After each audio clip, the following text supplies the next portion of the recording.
All opinions expressed by Joshua and by podcast participants are solely their own. Welcome back. I am Joshua Wilson, and today I have with me Donnie Bryant. Donnie is a direct response copywriter in the financial space. So he's an expert at basically getting people to reply to emails and getting people's attention. And I'm really thrilled to talk to him today because a lot of my recent work, especially working with fintechs, has been getting attention and then converting that attention into an action. People get so many emails nowadays, Donnie, every time. And I'm one of these folks that I sign up for lists. I'm an easy, I'll give you my email address really easy. And then sometimes I'll actually read it and maybe months later. And so I give away my email address freely, but there's a lot there of getting attention, getting at the right time. How do I distinguish myself in these emails? So I tell you what, this topic has been something I've been looking forward to talking to you, Donnie. But first off, welcome. I appreciate being here. I love the show. I've watched a handful of episodes, and a lot of fun, lots of great conversation, a lot of great topics and knowledge shared. And so I'm excited to talk about this as well, because you're not the only one who opts in for things and doesn't read. And we're all facing the challenge of getting people to pay attention to what we want to share. So I'm excited to talk about this. Absolutely. Well, Donnie, you heard my brief intro of kind of why I was attracted to get you on the show, but I would love for you to kind of break it down a little slower of what exactly it is you do. Give us a more professional version of what you do beyond what I gave. My family doesn't know what a copywriter is. My wife does. all of the rest of my family, they don't really know. But copywriter is essentially, as you said, someone who, well, particularly the direct response style of copywriter. We are professionals that we write stuff that gets attention and moves people to make a decision. That's the main point. So it takes many shapes, from getting someone to click on an ad, open an email, click on the link in the email to sign up for an appointment. So that's what I really attempt to do and help advisors with, is to primarily getting the people to be interested in what you're offering, interested in what you're saying, and then move them towards an appointment. And you got to do the rest, right? But that's what a copywriter does. When I'm speaking to the general public, I usually say that I write stuff that sells stuff. So that's pretty simple breakdown. I think that a lot of times, Donnie, we tend to generalize these things. We're generalists on everything, and it's like, oh, you're a writer. Well, writer could mean 1,000 different things. What do you write, and what's the purpose of the writing? And one of the things that was a challenge to me in beginning to write more on LinkedIn over this past year was I just finished a dissertation, a year and a half ago. So that's a very different type of a writing than the little brief sorts of things I'm trying to put on LinkedIn than when people are scrolling, and that's also very different than writing a client white paper or something like that, or writing an email to a client. And so, these various professions of the type of writing, I would love for you to maybe kind of explain to our listeners, hey, when I'm going into writing this type of copy, this copy is, that's the word for writing, right? This type of copy, how is my mindset different in writing an email that's hoping to, number one, get them to open the email, right? And then, of course, then in the email, you're looking for the next action. But let's start at the beginning. Tell me about your mindset when you're writing that subject line of the email versus any other type of copy. Well, we can move even further back than that. But let me say, if you remember old Superman comics, or just newspaper, print and paper newspapers, New York Times sort of thing, they would call the words on the page copy. So it's a general term for the written word, although these days it can take all kinds of shape. But that's what copy is. I always say this, but I don't always say it, but this is absolutely true. The success of your copy, including the subject line, really begins before you write the subject line. Before you send the email, it's way before that. Just like what you say, right? The mind knows before the brain does anything, decides anything. Or the brain knows, sorry, before the before the mind decides. And we have to start from a place of from a foundation of being an interesting person. If people are not interested in who we are and how we're related to them, the best subject line in the world is going to do it's not going to do as well as it could. On the other hand, when you get it can be a mediocre subject line, but from a person who you're intensely interested in, you have a personal relationship with, or who's over time proven to always deliver great value to you. It's coming from Dr. Josh. I want to read that, period. If you said, what I had for lunch today is the subject line, I think I want to know, because you're not just going to give me the menu. You're going to have a lesson in there. You're going to have some wisdom in there for me. And so the success of your subject line is rooted in who you are perceived as by the person you're sending it to. So that's why cold email is difficult. That's one reason cold email is difficult, because there's no relationship. There's no past experience of benefit or value or connection. You're purely hoping to get attention from someone who doesn't know you, trust from someone who doesn't know you. We have limited time. So we're not going to give it to people or emails. It's heavily weighted against that because we don't know you. On the other hand, if you have someone who's opted into an email list and they got on the list for a reason that is really topically interesting to them, you're at an advantage. And so we have to really start there by positioning ourselves when we begin relationships or parasocial relationships with our subscribers, starting from a place of intense interest, which is why picking a niche is very helpful. If I'm talking about how plumbers can retire, with starting from $100,000 in their portfolios. Okay. If I sign up for that lead magnet from that person, I know you're talking specifically to me. I know that whatever you're going to share is uniquely tailored for me. And so I'm interested. Now, getting to your question, your subject line really, it needs to start from that place of understanding who your reader is. Obviously, we can't know if we're sending to a list of people, we can't know every individual person's state of mind at the time. And we can't know everyone's specific situations, what's going on across the board. We can know some of the things which we have determined by who our ideal client is and how we brought them into our world. Like I said, what the niche is, what the thing they've indicated interest, the topic they've indicated interest in. Like plumbing, retirement for plumbers in Illinois. I'm in Illinois, even more specific. And when you start from that place, then you can talk about topics that they're already interested in. I say like this: their pains and their problems, their fears and their frustrations, or their dreams and desires. If you can have those categories mapped out, then those are topics they're already interested in. And then if it's coming from you as a person who they're interested in hearing from, automatically you're in a place where the subject line will probably perform well.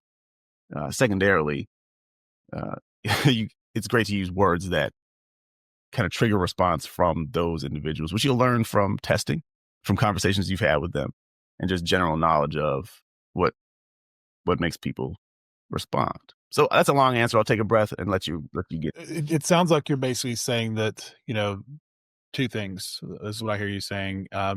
Number one is, first off, do you know the person? Have they established a relationship with you? And I'm using this term relationship very broadly. Doesn't mean they've ever spoken to you before or shook your hand, but they know you, and how deep of a relationship how much do they feel like they know you? How much are they connected to you?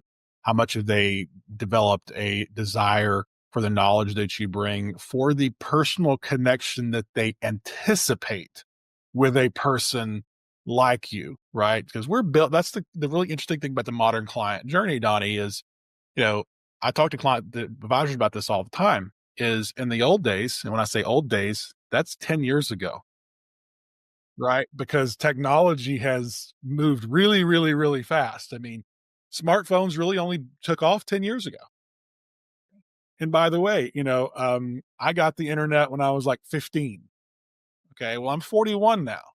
Okay. So I'm native. I grew up with this. And people that are 10 years older than me, they got this at 25. You're still really young, right? And people that are 15 years older than me, they got it at 30. You know, that's no big deal. So now these folks that, I've had internet 25 years. I've had a smartphone for 10. So everything's changed so much and that journey is not, okay, I don't know anything. I'm comfortable. 10 years ago, they were most of the people you were talking to were still comfortable saying, I don't know anything. And I'll come into your office and learn everything. And then I'll build rapport with you here in the office. That's when the relationship really begins. And nowadays, the relationship is beginning way before that. People are building a relationship with you even before you're necessarily building a relationship with them. And so you're trying to that's a lot of things that I focus on is how to help people build a relationship with you before they ever sign up for anything to convince them then to sign up for those things. And so that's one of the things I'm so excited to talk to you is now it's like, okay, now I got an email.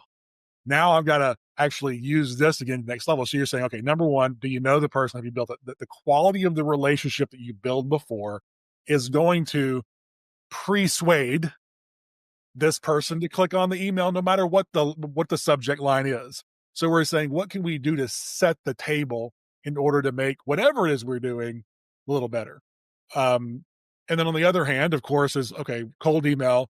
Now we're starting from scratch. So I'm gonna drill down here for a second before I keep going with the other stuff you said is, okay, let's assume that we have not developed a relationship and we really are going in cold here and I don't have this relationship to rely on. Obviously, we've got to kind of dumb it down a little bit and say, okay, I've got to grab attention. I don't even know what to grab onto. What I hear you saying is, okay, you got to pretend like you know the person. You got to figure out one person you're talking to.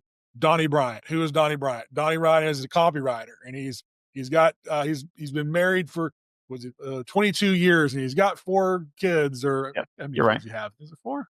And so, and all these things. So I'm trying to get this avatar in my mind. This is Donnie Bryant. Donnie Bryant's probably afraid of this. He's probably concerned about this. You got to get a lot of probablys in mind to where you're building to where I don't actually have a relationship with Donnie, but I gotta kind of convince Donnie that I do know who he is and I do understand his pain. So I'm not writing a general email. I'm writing it to a guy like Donnie because the more general it is, the less likely he's going to notice this. It's got to feel like it's written to him like, wow, I don't know this guy, but he seems to know me. That's Is that what exactly I hear right. you saying? And it has to be about me. Starting from the subject line, if your subject line is about you, want to hear about my offer? I do not. Like, what's special from Donnie today? I don't know you. I don't care. I care about me. Update. Updates. Yeah. Update on No, me. it doesn't compel anyone. They're not interested. I have my own life to deal with. 4 kids, ha! And a wife who likes attention. Rightly so. Rightly so. And I like to give it to her. So, if I got to pay attention my limited amount of time, am I going to read that email? Probably not. But if you want a great subject line, it has nothing to do with financial advisors, right? But my friend wrote a book about being a good husband. It's a great book. And it's not almost 10 years old, almost 10 years, and it sells more and more over time. It's crazy. Anyway, I wanted to promote this book, and I said, uh, for boneheaded husbands like me. Okay, so it's about me, but it's also about you. If you feel like you're a boneheaded husband, yeah, I've had one too many stupid mistakes as a husband. We're connected. Like I'm a bonehead. I'm calling myself one. I'm not calling you one. But if you can relate to that, and I know most of us husbands, we're gonna say, yeah, I've had my share of boneheaded moments. It's about you because you feel that experience of having been a boneheaded husband. But I'm not calling you a boneheaded husband directly. So, that sort of thing is like you said, I feel like you must know me. Because how did you know I'm struggling right now with communication, or I'm struggling right now with intimacy or whatever. We're not talking about that stuff. But yes, it's my personal problems or my personal reality. And it's something that's important for me to fix with the time that I have. Because again, how much time do I have in the day? I'm dividing it between tasks and things that could take my attention. Only the highest priority things are going to get that. So me fixing my relationship with my wife is one of them. It's a free resource for bonehead husbands like me, which is kind of long, but it's free and it's for bonehead husbands. At least let me check that out. So it worked really well. Yeah, and so, what I hear you saying there is it wasn't like, I have a new book out, and this book is about X, and this is how you will learn X from this. And, it's like, this comes up with advisors all the time, is they're selling retirement plans and retirement saving. Like, first off, that's very far in the future, and it's really hard to sell something now, especially to someone. I was talking to some advisors recently about email, and I said, "Okay, hold on, get yourself in my perspective for a moment. My perspective is when I'm checking my email, I hate it. I've already known that I've signed up for too many emails. I know I'm trying to get to the stuff that I have to get to first, and then that I'm scanning and I'm deciding which of these tons of emails I'm going to open. And my perspective is I don't have time for this. I'm in a hurry. Um, if we can get me to open and scan something and put a mental bookmark, and I'm still probably going to delete it, but then if you just got me to open it, now you've opened the relationship, and I'll often say to myself, I don't have time for this right now, but you still got me to open the email. Even though I didn't make the step that time, it's like you got the mental you got in the door. And then next time I'm like, I'm a little more likely to open the next one because of this one, and I liked it, even though I didn't have time for it, 'cause I didn't plan on it. And then ultimately you're trying to get to that point where, okay, now I plan on it. Now I'm actually gonna put some time away. And I think that that's sometimes this we tend to think we can do too much with one email. Like we're gonna take them from one email to scheduling an appointment. And that only happens if something's on fire. I had this happen with a client once when I was an advisor. I had a specialty, a niche specialty in options, and do options very well. And it's boom. I got a man passed away, had a lot of options in his account. His widow has no what to do with it. Daughters have no what to do with it. And it's like, ladies, it was instant. Yes, let's sit down. We got a problem right now, and it's on. Like, you can think about it, but your options expire in 2 weeks. So I'm just letting you know that in 2 weeks the problem is gone. It just may have Yeah. cost you way more money than you thought. So those things come around, a couple of times in a career where something's just on fire and they're just going to go straight to it. So you're looking for those and a mindset of many wins, Yes, right? absolutely. Absolutely. And top of mind awareness is there. So when you're showing up and they see you regularly, it begins something of a relationship. And it's like a missed call on your phone from someone that you know. I need to call. I need to call Dr. Josh back. I can't keep ignoring him. There's a little bit of that. Not a ton if there's not commitment.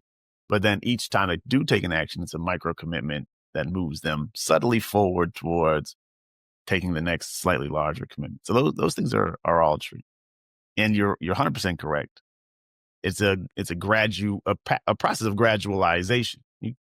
You're not going to probably take someone who's never seen you before to handing you their whole, signing the paperwork, and you now manage every asset that I have. And it rarely happens.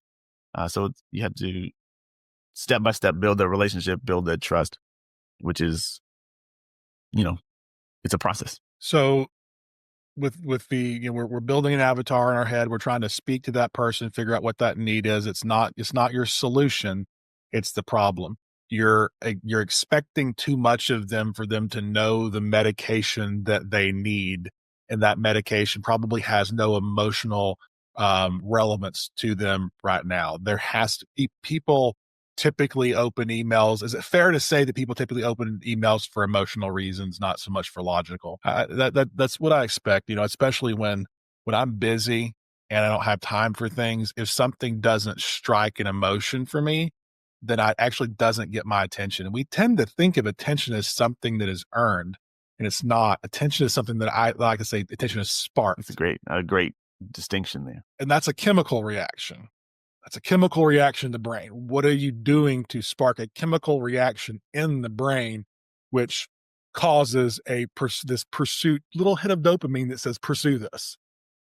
That's what you're doing is you're saying, how can I, with words, create a dopamine spike that tells this person to pursue? Because we think of dopamine as a reward. It's not. It's a pursuit chemical.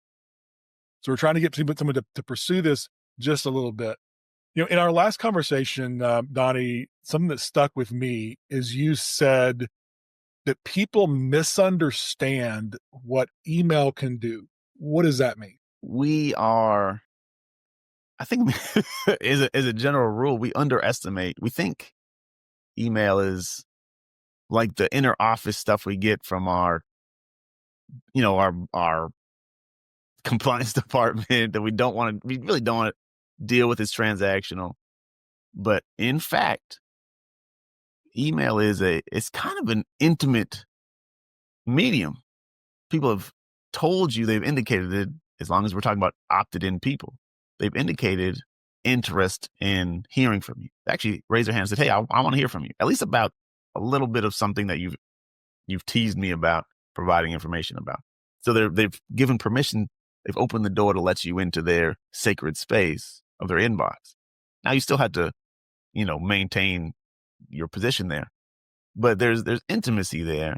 There's permission. Like social media, you kind of scroll and everybody's there.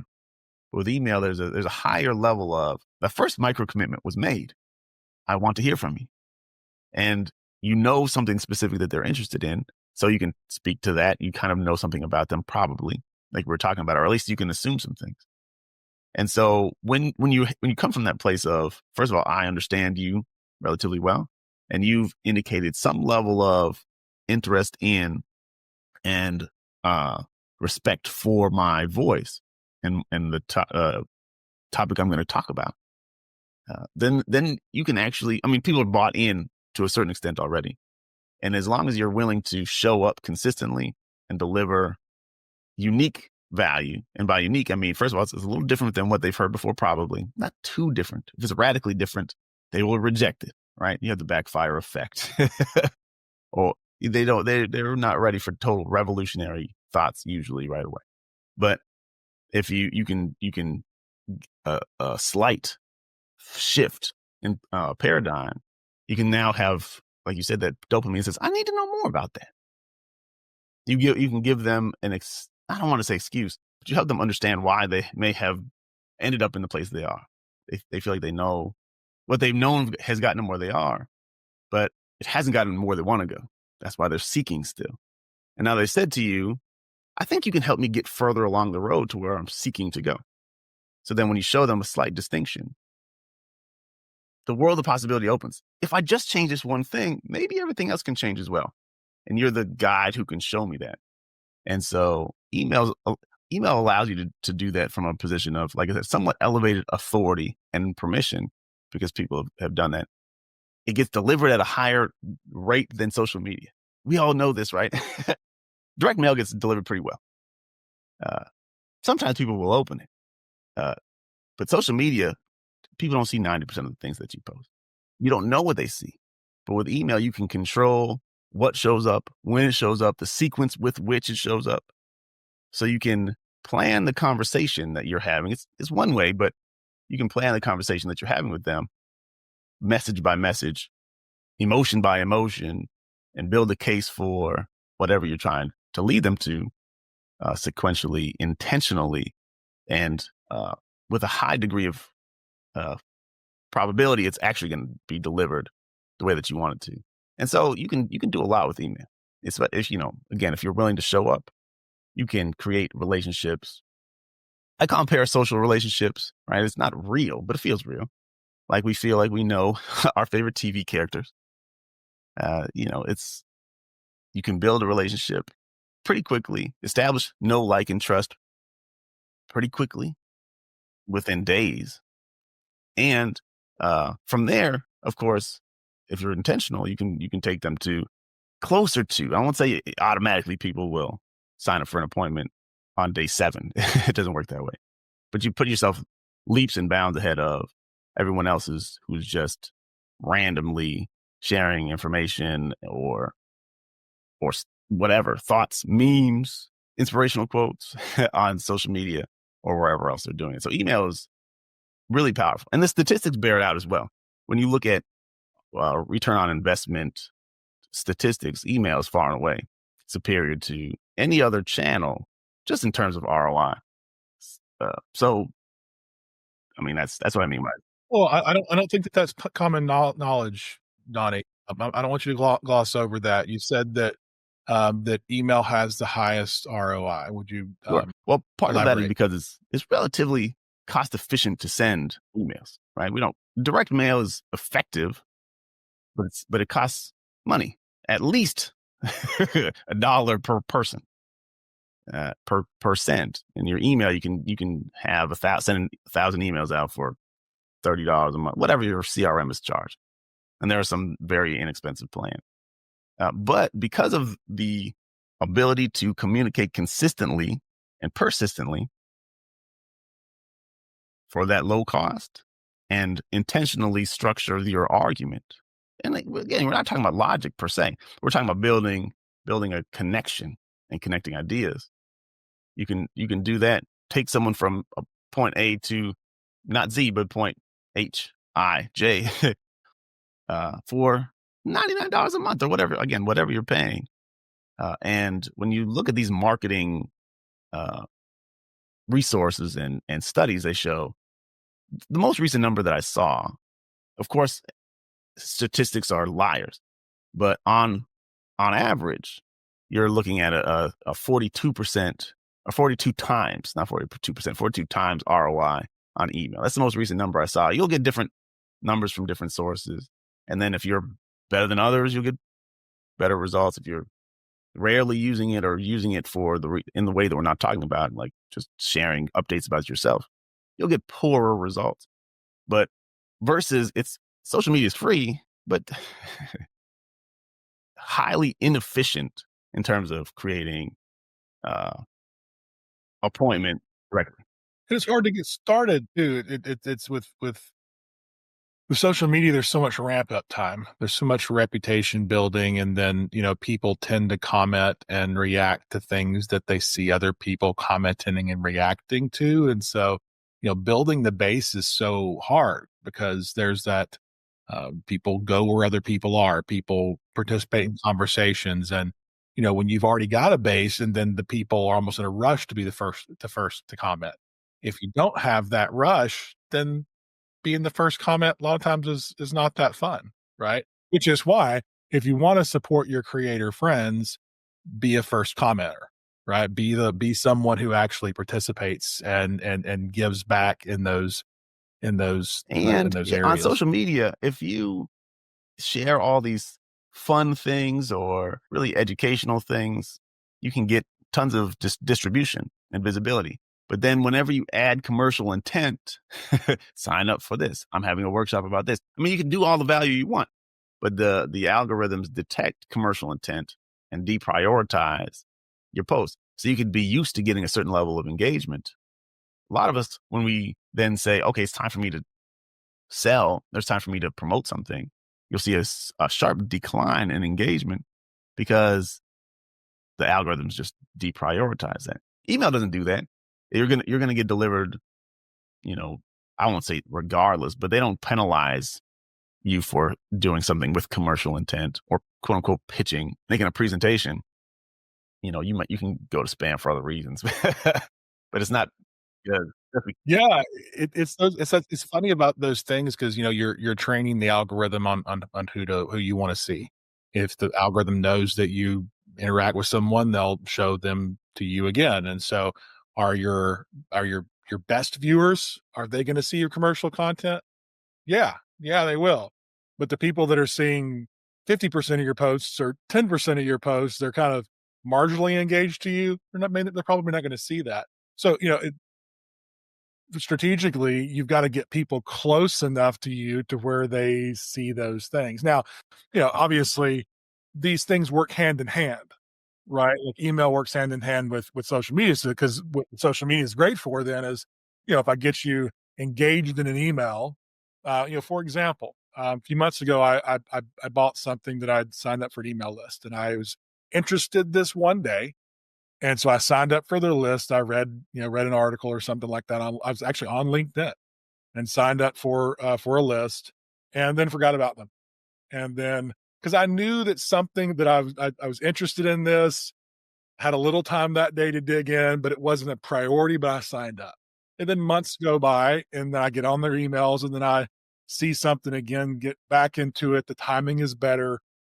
I type in who they are, go look at all the emails they sent me, and I opened the ones that sounded interesting and followed it to a link, went to social media, and then I ended up probably reading 2 of the emails they sent me of 50.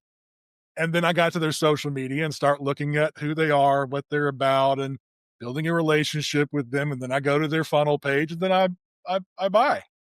And so these things do work together. And so any one thing is going to be email is enhanced by social media. Social media is enhanced by email. And that's probably a good segue into, you know, it's just one thing in the process. When you start thinking about, okay, I've got them into an email and they're in this, how do I get them? How do I integrate maybe video or other resources into email? Because obviously the intent is not to be on email forever. It's to do something else. So how do you start So integrating the other things? it's a great point. But so I talk a lot about email. I mean, that's my second love. Mhm. Or maybe my third love. I don't know. Absolutely. Absolutely. But there's obviously you had to move people to other things. I will say this. You may have seen this study. I can't remember who shared it, but this was a few months ago, maybe earlier in the year, that they were saying that actually YouTube has a higher trust index. Like people who consume your financial content on YouTube, that's the platform that they trust, even above LinkedIn. Now, email wasn't considered, but Facebook, X, Instagram, TikTok, all these things are cool, and they're great ways to get visibility. But video is, and you can do video anywhere, but YouTube was considered, or as in the survey of 12,000, 14,000 people, was shown to be the highest trust. People trust that content the most. And so you should be sending people to video. I will argue this, though. In terms of integrating, I love to do this. I guess this other people, some people will do this differently. Not all email providers can hold like a video. So if you want to send it, not everyone can send one, and not everyone will be able to receive one. And so to optimize that experience, to make sure nobody misses the opportunity, I oftentimes will take a screenshot of the video or an image like the what do you call it, the thumbnail. But I love to do one thing that I do a lot. If I can make you laugh, I'll try to get a screenshot of you, ha ha ha, or us, or sometimes you kind of fake it, like I'm laughing and you're laughing if it doesn't happen simultaneously, and you put it into one image. So, but then you make sure they know it's a video. You click the video, you see laughter. Laughter it sparks, like you said. I want to laugh, especially if we're talking about retirement, because it's not funny. I'm behind, you know. I, I don't know how to get there, but if you Look, these guys are having fun. I I mean, mean, it there's couldn't be tons of that things I bad. can watch. Why would I watch something that's going to make me bored to tears? I'd much rather watch a fun conversation with people that are having fun, talking about a topic that's important to me. And so a thumbnail that links directly to a video, wherever you're hosting your videos. YouTube can be fair. I think the only thing about YouTube is then it's easy to get distracted and go other places. I brought up YouTube because video is important, and it's great to be found on YouTube. I like to host a video on my own website if possible, or on a landing page somewhere where you can control, again, what other people are seeing. Because if they go to YouTube and then they also see the cat video, let me check that out first. Yeah. Plus, the other thing about YouTube is that now you're going to be subject to the re-engagement and other target market. The algorithm now knows that you're interested in financial content, so you're more likely to see content from other financial creators who maybe more interesting or have more laughter. Yeah, I try not. Well, you're 100% correct. I try not to worry about that, but I mean, just in terms of what the experience will be. I want you to be focused on what I'm telling you because there's this. We're talking about something important. I've got your attention. Attention should not be wasted. Once you got it, do everything you can with it to help that other individual get closer to their goals. So every time we're talking about self-interest, like I want you to sign up to work with me, of course, but that's because I believe that I can help you get your desired outcome. It's not a self thing. I'm serving you and also benefiting because, the ox that treadeth the corn, you should muzzle him. So we're talking about self-benefit, but also in service of others. But yeah, I want to control that to the best of my ability. So YouTube can be a little bit dangerous, or Vimeo can be a little dangerous, just because there's other options. And Distraction. So, you talked about, we talked about, laughter and the place of emotion. And I love the topic of emotion and finance. So, let's talk about that for a moment, emotional topics, obviously, advisors, they're very passionate about, the dollars and the cents and the projections and the pie charts and all the things that they spent, rightly so, spend so much time learning all these things and building an expertise in it. But a lot of times those things may kind of cause people's, eyes to glaze over. And a large percentage of the population doesn't even really understand what a financial advisor is. I think a big portion of the population, when you say financial advisor, they envision a CPA more than really anything. Okay, money. And so, obviously, you there's different core emotions that tend to trigger us, and fear is one of those. But you don't want to be a fear monger. You don't want to be that guy, selling the end of the world. So talk to me about emotion and kind of the proper place for emotion and emotional topics in email. as you pointed out astutely, we really open emails and decide if we're going to engage with them based on the emotions that they spark. Not because you said your expense ratio is what? No, I don't know what it is. Can I time out just real quick? Okay, advisors, if you're disagreeing with this, and you probably will, okay, some of you are going to disagree with this. That's okay. It's because you're a very special of kind of intelligence and a very special kind of nerd. Okay, so you might open up an email from a wholesaler because they talk about the expense ratio or something like that. Why? Because you're a very special type of person. And so it's, but other things in other domains, those things are going to make your eyes glaze over. So just time out real quick. If you're saying, I don't know, okay, well, you're a special kind of nerd and that's okay.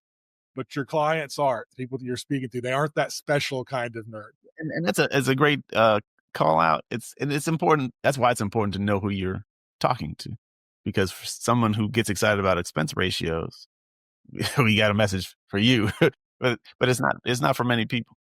And you had to know kind of the things that are intriguing to your audience, or what's top of mind for them. What's their felt need, what's their current reality, and those things. And so anyway, we open emails and engage with them for emotional reasons. And those core emotions, they really drive all of our decisions. Of course, this is what you talk about. So email is a place where we can be tempted to get professorial, right? We can attempt to get really focused on education. I'm going to tell you about how to max out your 401k contributions in 2025 because the limit's changing. Okay, that's factual and important. It's not that unique. It doesn't really get me going. But if you could say something like, now this is a fear-based subject line, but it's not fear-mongering. Like 3 mistakes that could cause you to miss your 401k limit. I'm interested. I don't want to come up short on my limit, and I'm not sure what that could be. It's easy for me to hit that number. I think, right? So you've got a little curiosity. which I don't know if you consider it an emotion, but I put that in the category of uh, it's close enough to an emotion. And there's a little bit of fear because I don't want to miss out. So fear of missing out. But I haven't told you you're going to be destitute if you don't follow the strategy that I'm going to show you inside of you. But just helping you just to see there's a potential for me to miss out on the opportunity that I've already decided I want to max out my 401k. I want to retire comfortably. I don't want to delay that any longer than I need to. So I want to make sure I'm doing everything I can. And mistakes, we're all emotionally touched. You know, when you think about mistakes that you made, it tings, there's a tinge, right? Like, yeah. So we have an emotional reaction to past mistakes, but also anxiety about having future mistakes. And so there's a lot of emotions wrapped up in a subject line like that. So we want to use emotions to get people to respond, because the only way we can help them is if they respond. If we want to help, and we do, we need them to see the email, for the email to spark notice. Say, okay, it catches the eye, and say, okay, 401k may or may not. It's probably not a particularly exciting topic, but just using that as an example. But if you're talking about, like, one thing that I use a lot, Warren Buffett, just his name alone gets a lot of attention.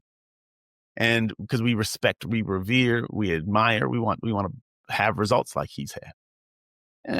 If I had to live to be 99 to get it, and so be it. That'd be all right. He's pretty old. So, using a term like that, Warren Buffett is an emotional topic because we respect him, we like him, and we want to have some results like him. Or we really disagree with him. We think that value investing is out of favor. We shouldn't do it. Played out. But one way or another, you have an emotional reaction to people.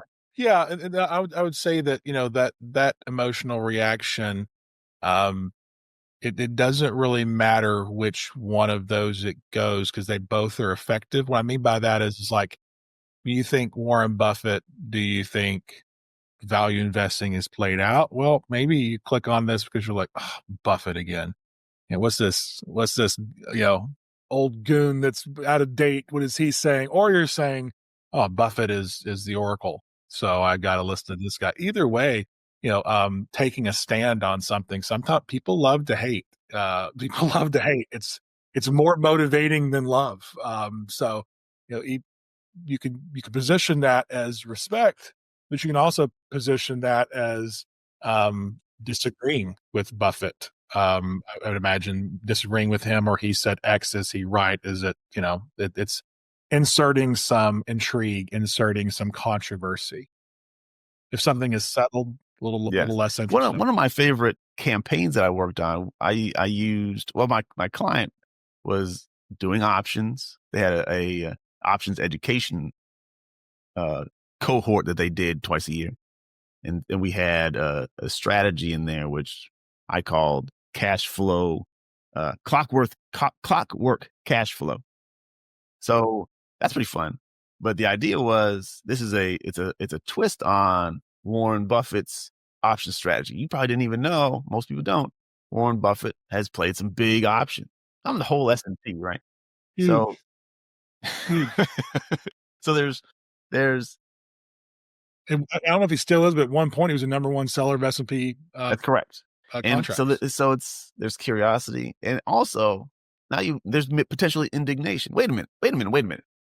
Warren Buffett told me to buy the S&P, right? That's all I need to do. It's like, if you should just buy an index fund and chill out. But that's not what he's necessarily doing. So what should I do with that information? So you have that little bit of indignation. I've been told something that's not congruent with what Buffett is talking about. So, there's options, all these things. And so you're right. You can play it both ways. There's maybe potential respect for Buffett, but there's also, we can play it the other way. Maybe he's hiding something from me. And we also have emotional reaction to information that is hidden from us. We want secrets are always compelling. We want to know what we're not supposed to know. And so you can play it both ways. That's interesting. Yeah. I think one thing, if folks are really saying, hey, I want to understand this, one thing you can do is try to just be active notice the emails that you open, and then take a second to analyze them and say, okay, why did I open that? And see if you can find an emotional trigger in this. Cause this is kind of part of the thing is, it's learning to detect something is like, okay, well, what we all want shortcuts, right? We want shortcuts. It's like, okay, what words do I use? Okay, well, you go Google it. What words to use? Secrets and whatever.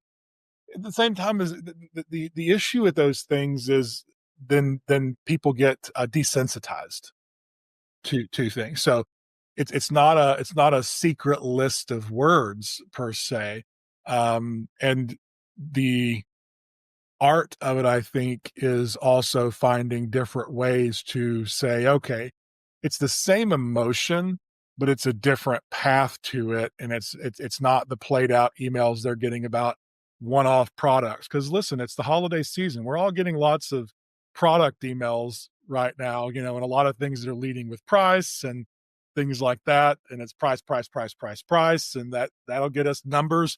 Numbers are always very attractive. I mean, anytime you can work numbers into an email, that's going to uh, grab some people's attention, right? And in a good or bad way. But that's the thing is, you don't have to think about good or bad because it's attention. It's about getting that attention to it, which is why I think it's so interesting that you point out the indignation is that's one I haven't really put a lot of thought into lately is okay, indignation that makes a lot of sense. However you feel about the election that we just had, um, there's feelings on both sides, and both both positive and negative emotions will work in terms of getting attention. If you're strongly for or against either political party, or maybe both, you're against both, or you love them both. I don't know if anybody loves both, but you yeah, that's right. And I just said, man, why are we having families dissolve over politics? It's crazy. But as polarizing as it is, just mentioning the name of a particular candidate, we see an increase in response because people have an emotional attachment to the name itself and it catches your eye. Although, of course, there's some burnout over time. You don't want to keep hearing stories about the same thing over and over again. But, you know, having that indignation, like, I can't believe they're doing this to my beloved country, right? Whoever they is, then you had to figure out, obviously, how to turn that into a message that helps you help your reader, but you can use that as a way to grab their attention. Yeah, I would add to that is one of the things I discuss a lot is worldview, and worldview is in politics is one way because politics tends to be a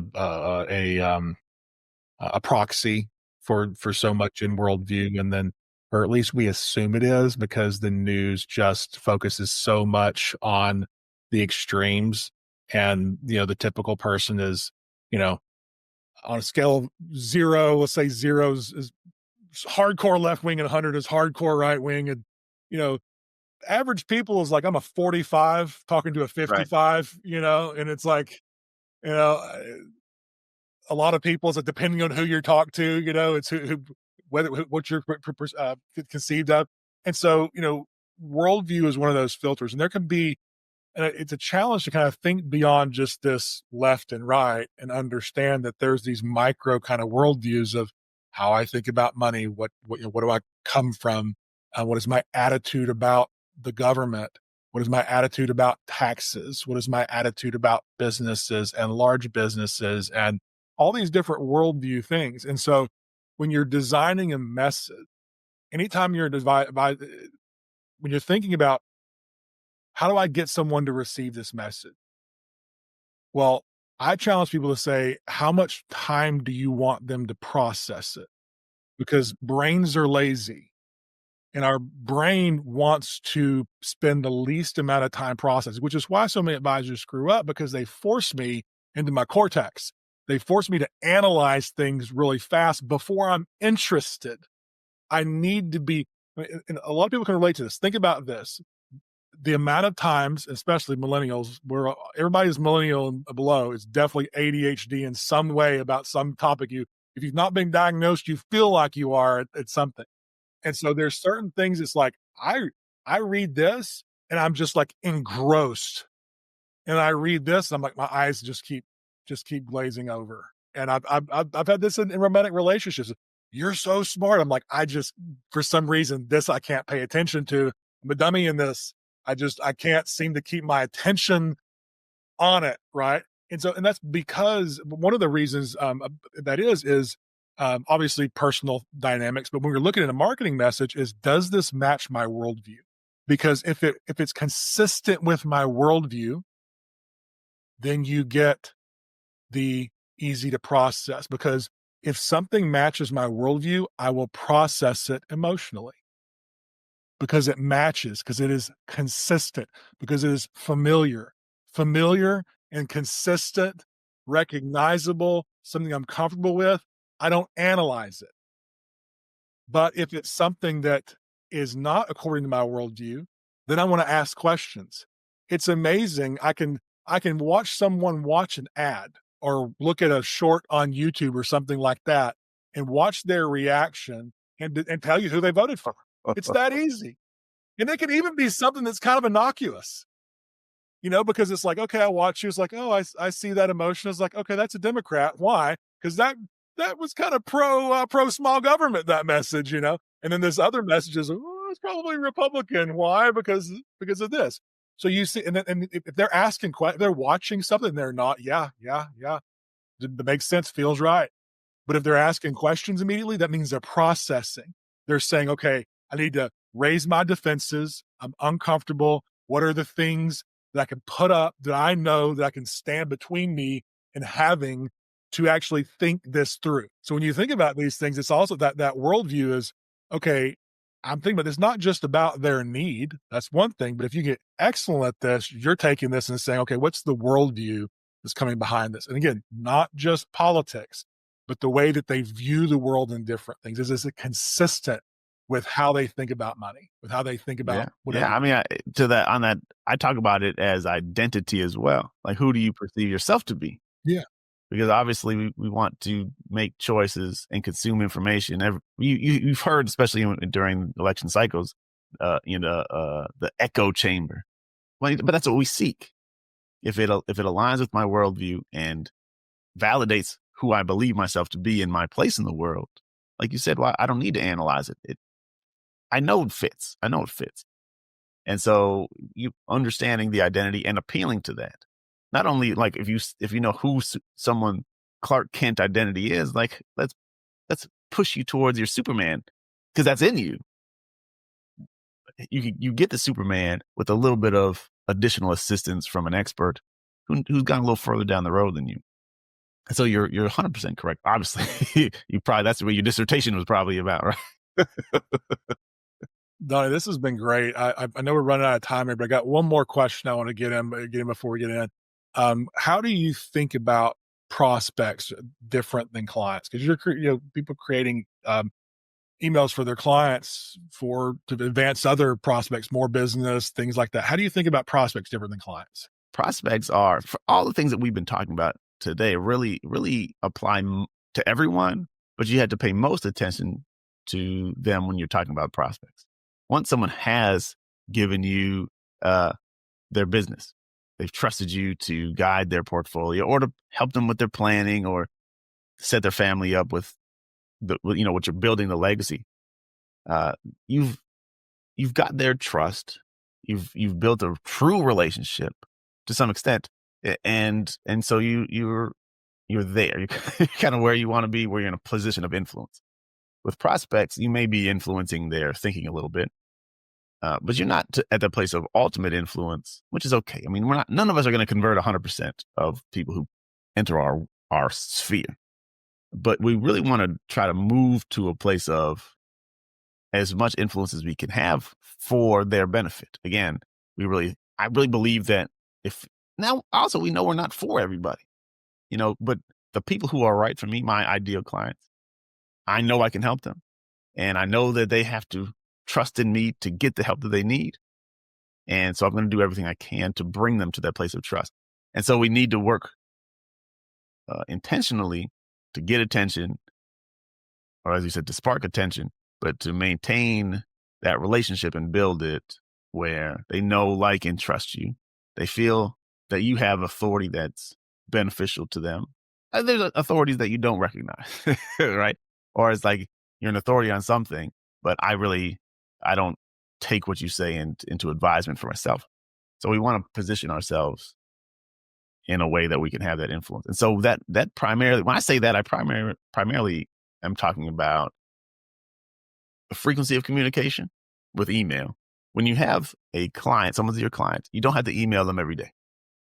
They probably don't want you to, but maybe, but you're in a position where you're able to guide them actively. And so you can do that with weekly, semi-monthly, monthly emails, or you touch base with them. But still, you want to communicate with them regularly to maintain the relationship, to not feel like I'm just checking in with you to do the bare minimum.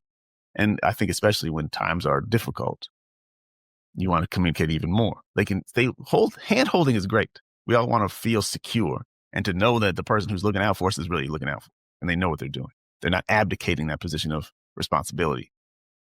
For prospects, we need to communicate more frequently because we need to maintain top of mind awareness. Well, we don't need to, but we want to maintain top of mind awareness. We want to establish that level of perceived authority and expertise, so I say you really need to communicate more frequently, because the longer you have in between messages or touch points, people begin to forget. They forget why they signed up for your email. They lose that emotional energy that they felt when they first signed up. They signed up because they were excited about something, or they're worried about something, or there's an urgent need about something. But they may have signed up for 2 or 3 different lists, made a few phone calls, right? They asked ChatGPT what Chatty thinks about it. And so when you now take a week or a month to send that first email to them, you should have something automated. But if it takes a month, they've likely moved on, or they found another solution, or they just don't have that same level of urgency. So for prospects, you want to communicate quickly. I'm going to get to my point quickly. I usually say this: when someone comes into your world, you need to have at least 3 touch points in the first 7 days. I really advocate for more than that, but because someone is in that place of emotional, heightened emotion, they've given permission and remember why, and they're still in that place in life. Likely, you can't really afford to just fumble that.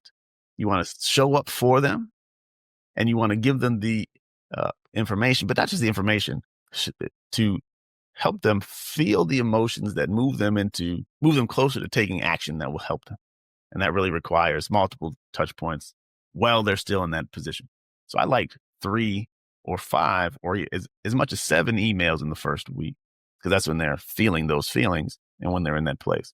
And then after that, you really still want to maintain at least once per week emails, sharing worldview stuff, not just education, but you want to help them to see the world rightly, to see their position in the world rightly, and to understand the things that they need to understand to get the outcome that they want. And ultimately, of course, they probably can't do it all on their own. So to see you as the person who can help them. You're placing it in a world that's familiar to them. You can't place the solution in a different world. An example I give of this is, if I believe that you're talking, for example, you're talking about going to college, to high school kids, and I feel like that, yeah, this guy talks to a bunch of rich kids from the nice suburbs, and I'm a kid that's on a farm. I'm a kid that's in, the struggling inner city school. It's like, he's not talking to me. It's like it has to exist. You have to show me that you understand where I'm coming from, the world that I'm coming from. Because if I don't feel like you're coming from my world, then it's not a path for me. It's a path from suburbia to this school. It's not a path from rural Alabama to this school. That's a wholly different idea, right? So you got to place yourself in a world that makes, okay, this guy understands where I'm coming from, and then you're painting the vision for where you're going. Starting where they're at, and then where they're going. You can't start where they're going. and then they're not going to work themselves Right. backwards of this is where you came from.